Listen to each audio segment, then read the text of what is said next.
Alam nyo ba? Halos lahat ng aspeto ng buhay natin ay konektado sa mga numero, mula sa sukat ng materyales hanggang sa oras ng pagtatapos ng trabaho. Pero higit pa rito, ang mga numero ay nagbibigay din sa atin ng paraan upang maunawaan ang mga simpleng prinsipyo na makakatulong sa ating personal at profesional na buhay. Ang mga numero ay isang universal na wika. Saan ka man magpunta, pareho ang kahulugan ng mga ito. Hindi mo kailangang maging polyglot para maintindihan ito, ang isa ay palaging isa, at ang dalawa ay palaging dalawa. Kahit hindi kayo magkaintindihan ng salita, ang mga numero ay nagbibigay ng malinaw na pag-unawa. Iyan ang kagandahan ng numerong universal. Ang ating utak ay likas na kumikilala ng positibo at negatibo, tulad ng paraan ng pag-unawa nito sa mga numero. Kapag sinabi nating maganda, agad itong itinuturing na positibo. Kapag sinabi nating pangit, agad itong negatibo. Ganito rin ang pagpoproseso natin sa ibang mga bagay. Halimbawa, ang mabait ay positibo, samantalang ang masungit ay negatibo. Ang ganitong sistema ng pag-uri ay tumutulong sa ating utak na mabilis na magdesisyon. Para itong math. Ang positibo at negatibo ay malinaw, hindi magulo. Kapag nakita mo ang isang sitwasyon, ang utak mo ay naglalagay ng label. Positibo ba ito o negatibo? Mas mabilis natin itong naintindihan kaysa sa mga mahahabang paliwanag dahil likas sa atin ang ganitong sistema ng pagpoproseso. Sa trabaho, mahalaga ang tamang sukat at kalkulasyon para matapos ang proyekto. Pero sa personal na buhay, mahalaga rin ang tamang kombinasyon ng ugali, desisyon, at aksyon upang makamit ang tagumpay. Halimbawa, kung may problema sa trabaho, ang paggamit ng positibong aksyon ay tulad ng pagdaragdag ng tamang numero sa isang equation para makuha ang tamang sagot.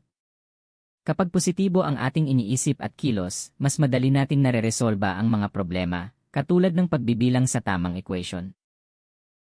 Ang tamang proseso at disiplina ay tulad ng paggawa ng plano. Kapag sinusunod natin ang mga tamang hakbang, tiyak ang tagumpay.